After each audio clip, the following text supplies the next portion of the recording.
সংবিধানের কবর রচনা করা হলে সরকারের কি হবে? উপদেষ্টাদের কি হবে? তারা কি থাকতে পারবে? রাজনীতির ভিতরে এখন নতুন এক ইতিহাস সৃষ্টি হচ্ছে। একদিকে বিএনপি এবং জামাতের সংঘাত, অন্যদিকে 31শে ডিসেম্বর নিয়ে চলছে নানা আলোচনা। দর্শক, 31শে ডিসেম্বর এবং জামাত বিএনপির সংঘাত দেশকে কোথায় নিয়ে যেতে পারে, এ বিষয়ে নিয়ে তথ্য দিব। এর আগে চলুন এই বিষয়ে নিয়ে কয়েকটা আলোচনা শুনবো। দেশপ্রেমিক বাংলাদেশি, দেশে বিদেশে যে যেখানে আছেন, আসসালামু আলাইকুম। আগামীকাল 31শে ডিসেম্বর 2024 জাতীয় নাগরিক কমিটি ও বৈষম্য বিরোধী আন্দোলনের ছাত্রছাত্রীরা জুলাই বিপ্লবের ঘোষণাপত্রের সমাবেশের ডাক দিয়েছে, যাতে আমার সম্পূর্ণ সমর্থন আছে এবং তাদেরকে জানাই আমার শুভেচ্ছা এবং কামনা করি সফলতা। কিন্তু আশ্চর্যের ও দুঃখের বিষয় হচ্ছে, প্রধান উপদেষ্টার প্রেস সচিব শফিকুল আলম এই জুলাই বিপ্লব ঘোষণাপত্রের সাথে সরকারের কোনো সম্পৃক্ততা নেই বলে দাবি করেছে এবং বলেছে যারা এই জুলাই বিপ্লবের ঘোষণাপত্রের সাথে সমর্থন জানাচ্ছে তারা একটা বেসরকারি আন্দোলনকে সমর্থন করছে, এটা কোনো সরকারি কোনো আন্দোলন না বা সরকারের সাথে এর কোনো সম্পৃক্ততা নেই। অথচ 1500 ছাত্রছাত্রী জনতার রক্তের উপর দিয়ে এসেই কিন্তু এই সরকার ক্ষমতায় বসেছে। গত 16ই আগস্ট আমি আন্দোলনরত ছাত্রছাত্রী জনতার উদ্দেশ্যে বলেছিলাম বিপ্লবী ছাত্র পরিষদ গঠন করতে, যদি তারা বিপ্লবী সরকারকে রক্ষা করতে চায়। কিন্তু শফিকুল আলমের কথায় আরো স্পষ্ট হয়ে গেল যে এই সরকার আর বিপ্লবী সরকার নেই। তারা নিজেদেরকে বিপ্লবী ছাত্রছাত্রী জনতা থেকে আলাদা করে দেখছে। চলুন একটু সেই 16ই আগস্টের আমার ভিডিওর সামান্য একটু অংশ দেখে আসি। ইতিমধ্যে অনেক দেরি হয়ে গেলেও আমাদের এখনই শুরু করতে হবে, আর এক মুহূর্ত দেরি না করে আমাদেরকে বিপ্লবী ছাত্র পরিষদ গঠন করতে হবে। এই বিপ্লবী ছাত্র পরিষদের উদ্দেশ্য হবে দেশি বিদেশি চক্রান্ত থেকে এই সরকারকে রক্ষা করা এবং সরকার ও বিপ্লবী ছাত্র জনতার মাঝখানে যেন দূরত্ব বা কোনো বিচ্ছিন্ন না করতে পারে সেই দিকে খেয়াল রাখা। কি দেখলেন তো, স্পষ্ট করে বলেছি এবং একবার দুইবার না বহুবার বলেছি যে একটা বিপ্লবী ছাত্র পরিষদ গঠন করতে। সেই বিপ্লবী ছাত্র পরিষদ গঠন না করার কারণেই কিন্তু বিপ্লব হাতছাড়া হয়ে গেছে এবং যারাই ক্ষমতা বসেছে তারা মনে করছে এটা তাদের কোনো অধিকারে অর্জিত এই ক্ষমতার চেয়ার। জুলাই বিপ্লবের নেতাদের উদ্দেশ্যে একটি কথাই বলবো, যে এই যে সংবিধানের কবর রচনা ও আওয়ামী লীগকে অপ্রাসঙ্গিক ঘোষণা করা, এই যে দাবি দাওয়াগুলো, এটা আরেকটু স্পষ্ট এবং সুনির্দিষ্ট করতে হবে। বরং আমি তোমাদেরকে বলবো, তোমাদের এই ঘোষণার উদ্দেশ্য যেন অত্যন্ত সুনির্দিষ্ট হয় ও তা প্রয়োগের ও আদায়ের যেন একটা নির্দিষ্ট ও বাস্তব ভিত্তিক সময়সীমা বেঁধে দেওয়া হয়। তোমরা যদি সেটা নিশ্চিত না করো, তাহলে তোমাদের যেই ঘোষণা, সেই ঘোষণা এবং উদ্দেশ্যটা দুর্বল হয়ে যাবে এবং তা ফলপ্রসূ না হওয়ার সম্ভাবনাই বেশি।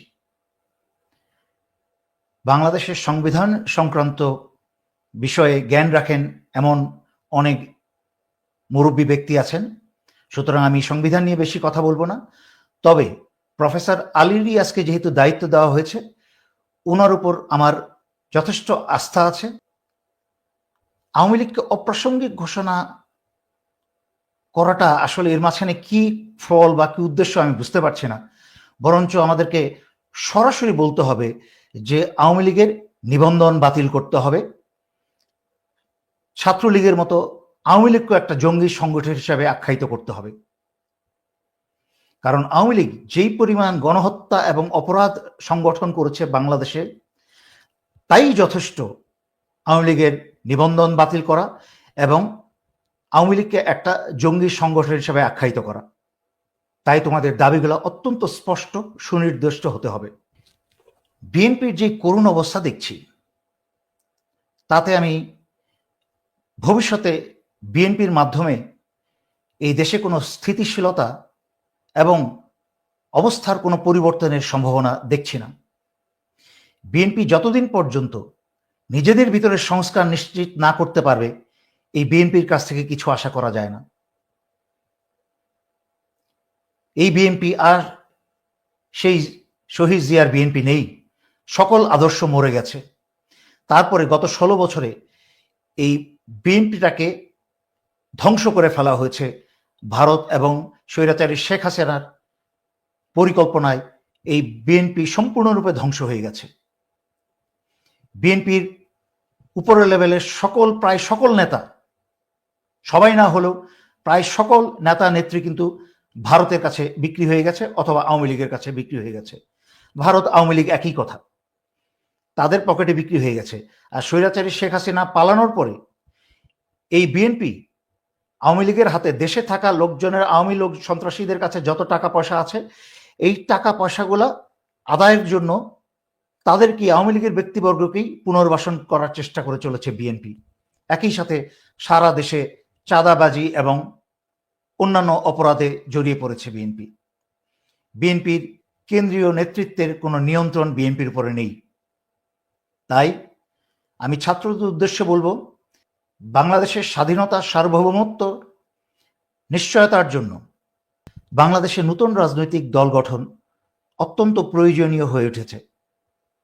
তাই তোমাদেরকে নতুন রাজনৈতিক দল গঠন করতে হবে। আমি শুনেছি বা পড়েছি যে জাতীয় নাগরিক কমিটি কোনো রাজনৈতিক কর্মকাণ্ডে জড়াবে না। তারা যেই সরকারই আসুক না কেন তাদেরকে জবাবদিহি করতে বাধ্য করবে, যা আমার খুব ভালো লেগেছে এবং তাকে আমি সমর্থন করি। তোমাদের বিশাল ভূমিকা রাখার এখানে সুযোগ আছে, তাই তোমরা সেই ভূমিকা রেখে যাও। পাশাপাশি তোমরা বাংলাদেশে একটা শক্তিশালী রাজনৈতিক দল গড়ে তোলো,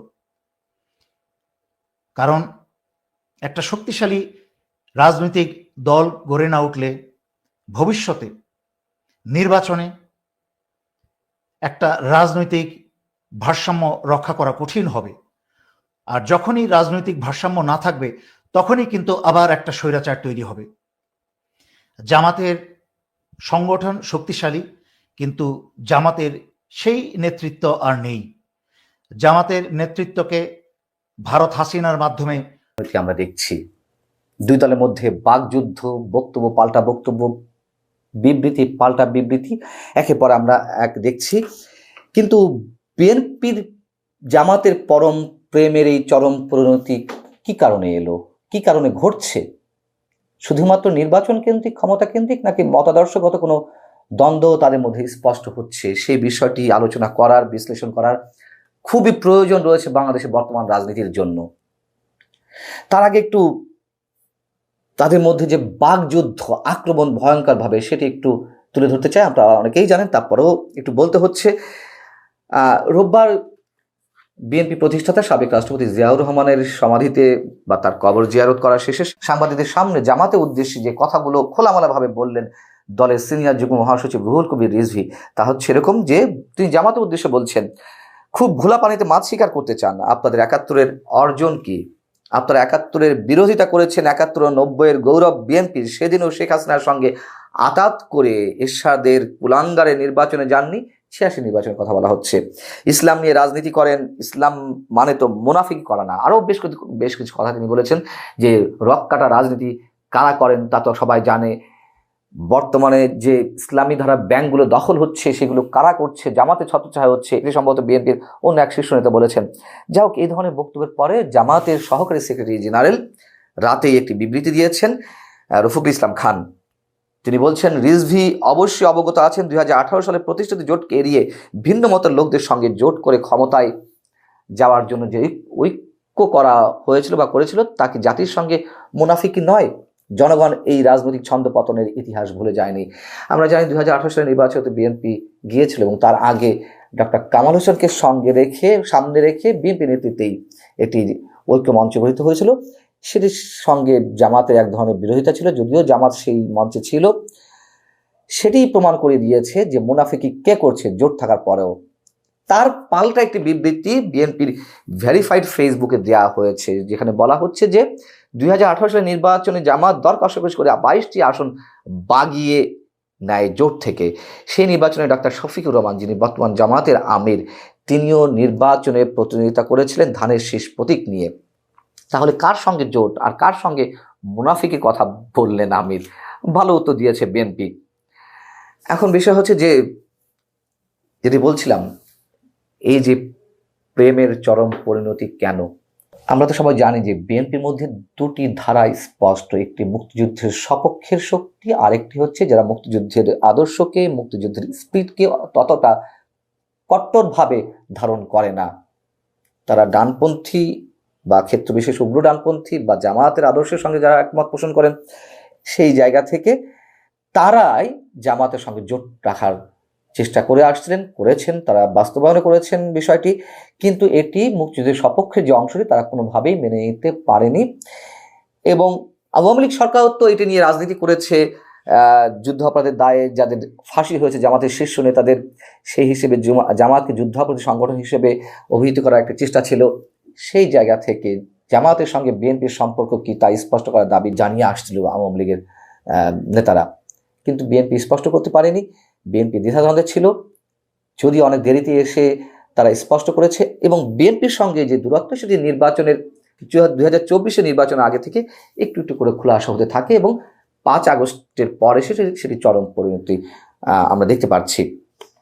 এখন আসলে বিএনপি জামাতের সঙ্গে জোট করে লাভটা আসলে কার হয়েছে?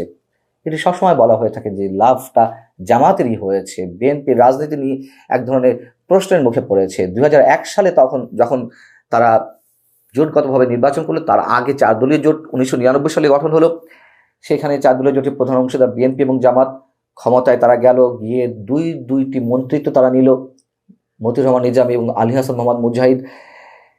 আসলে বিএনপির কতটা লাভ হয়েছে সেটি সবসময় দলের মধ্যে এবং বাইরে একটা বড় প্রশ্ন হয়ে ছিল। 2001-এ যখন বিএনপি জামাত জোট ক্ষমতা আসে, তখন জামাতের ভোটার সংখ্যা কত ছিল সারা দেশে? আমার যদি খুব ভুল না হয়ে থাকে 4%। এই 4% ভোট নিয়ে বা সমর্থক নিয়ে বিএনপির লাভ নিশ্চয় ততটা হয়নি। এবং আন্দোলন সংগ্রামে জামাতের যে ভূমিকা, সেটি নিয়েও বিএনপি বিতর্কের মধ্যে পড়েছে। সময়ের পরিক্রমায়, সময়ের পরিবর্তনের সঙ্গে সঙ্গে হয়তো জামাত তার ভোটার সংখ্যা বাড়াতে পেরেছে, সমর্থকও বেড়েছে, এটিও বাস্তবতা। কিন্তু এখন প্রশ্ন, কি কারণে এই চরম পরিণতিটি আমরা দেখতে পাচ্ছি? প্রথমত হচ্ছে 5 আগস্টের পর বিএনপি দেখছে যে বর্তমান অন্তর্বর্তী সরকার যে ক্ষমতায় রয়েছে, সেই ক্ষমতার স্বাদ পুরোপুরি জামাত ভোগ করছে। তার কারণ জামাতের অঙ্গুলি নির্দেশেই নাকি, জামাতের বিভিন্ন সিদ্ধান্তের মাধ্যমেই নাকি অন্তর্বর্তী সরকার বিভিন্ন ধরনের সিদ্ধান্ত নিচ্ছে। প্রশাসনের বিভিন্ন স্থানে যে লোকজন বসানো হচ্ছে, সেগুলো জামাতের আদর্শের। বিএনপি মনোভাবাপন্ন কিছু কিছু লোককে বিভিন্ন জায়গায় বসানো হলেও সেটা জামাতের মনোভাবাপন্ন ব্যক্তিদের তুলনায় অনেক কম। অতএব এই বিষয়টি বিএনপি সম্ভবত মানতে পারছে না। দ্বিতীয়ত হচ্ছে নির্বাচন কেন্দ্রিক আগামী নির্বাচন বিএনপি খুব দ্রুত স্বল্প সময়ের মধ্যে চায়, কিন্তু জামাত সবসময় বলে আসছে যৌক্তিক সময় দিতে হবে। কেন দিতে হবে? জামাত খুব ভালো করে জানে জামাতের সমর্থক ভোটার যতই বাড়ুক না কেন, এখন এই মুহূর্তে নির্বাচন হলে তারা অন্যান্য ইসলামী দলের সঙ্গে নির্বাচনে জোট করলেও কোনো অবস্থাতে কখনোই নির্বাচনে জিততে পারবে না, ক্ষমতা যেতে পারবে না। সো জামাত তো আমরা জানি যে সুদূর প্রসারী পরিকল্পনা নিয়ে এগোয়। তাদের জন্য সময়ের প্রয়োজন, তারা ঘর গুছাবে, দল গুছাবে, জোট করবে, নির্বাচনে তারা এককভাবে ক্ষমতায় যাবে, জোটগতভাবে হোক বা তাদের নেতৃত্ব হোক, সেই জায়গাগুলো তারা পরিষ্কার করতে চায়। যার কারণে তারা দ্রুত নির্বাচনের কথা এতদিন বলেনি, এই মুহূর্তে এসে বলছে। কেন? জামাতও বলছে দ্রুত নির্বাচনের তাগিদ তারা দিচ্ছে, যে মানুষ নির্বাচনমুখী হতে চায়, নির্বাচন দেখতে চায়। জামাত সেটি বুঝতে পারছে, পাবলিক পাস বুঝে তারা উপর থেকে এটি বলছে যে তারাও দ্রুত নির্বাচন চায়। নানান ধরনের ইকুয়েশন এতে কাজ করেছে, সমীকরণ নানানভাবে মিলছে, কিন্তু বাস্তবতা হচ্ছে যে বিএনপির এই যে স্পষ্টতা, জামাত সম্পর্কে তাদের যেই মনোভাব স্পষ্ট হচ্ছে, সেটি বাংলাদেশের রাজনীতির জন্য খুবই সিগনিফিক্যান্ট।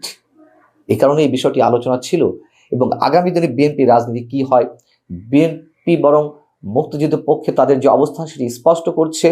স্বাধীনতা ঘোষক, স্বাধীনতা জনক, এগুলো নিয়ে আর বিতর্ক করে লাভ নেই, এগুলো অনেক আগেই নিষ্পত্তি হওয়ার কথা ছিল। যা হোক, সমন্বয়কদের মধ্যে থেকে, ছাত্র সমন্বয়কদের মধ্যে থেকে, বা নতুন যে দল গঠন হতে যাচ্ছে, অথবা বর্তমান সরকারের যে বিভিন্ন কর্মকাণ্ড ছাত্র সমন্বয়কদের প্রেসক্রিপশনে তা অনেক বেশি বিতর্কের সৃষ্টি করেছে, যার বিরুদ্ধে বিএনপি অবস্থান নিয়েছে। বিএনপি নিঃসন্দেহে আগের চেয়ে অনেক ম্যাচিউরড হয়েছে, যদিও শুধুমাত্র মুক্তিযুদ্ধের পক্ষে তারা অবস্থান দৃঢ় করছে আমি সেই কথাটাই বলছি না, এর মধ্যে তাদের স্বার্থ সংঘাতও রয়েছে। এই কথাটি আমাদের বিবেচনায় নিয়ে আসতে হবে।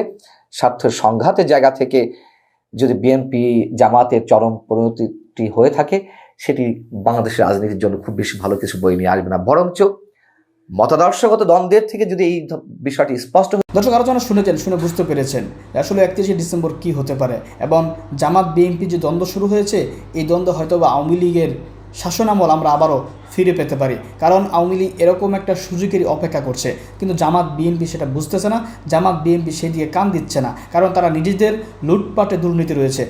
এটা বাস্তব যে জামাত এখনও পর্যন্ত লুটপাটে অংশগ্রহণ করেনি, কিন্তু বাংলাদেশের প্রত্যেকটা ফুটপাত, প্রত্যেকটা রাস্তাঘাট, প্রত্যেকটা ঘাট, সব জায়গায় বিএনপির নেতাকর্মীরা লুটপাট করছে। তো জামাত, আমরা চাই তারা লুটপাট নয়, বরং তারা রাষ্ট্র গড়ার ভিতরে মনোযোগী হোক। হয়তোবা দেশের মানুষ তাদেরকে সম্পূর্ণ এবং পরিপূর্ণ উপযুক্ত মূল্যায়নটি করবে।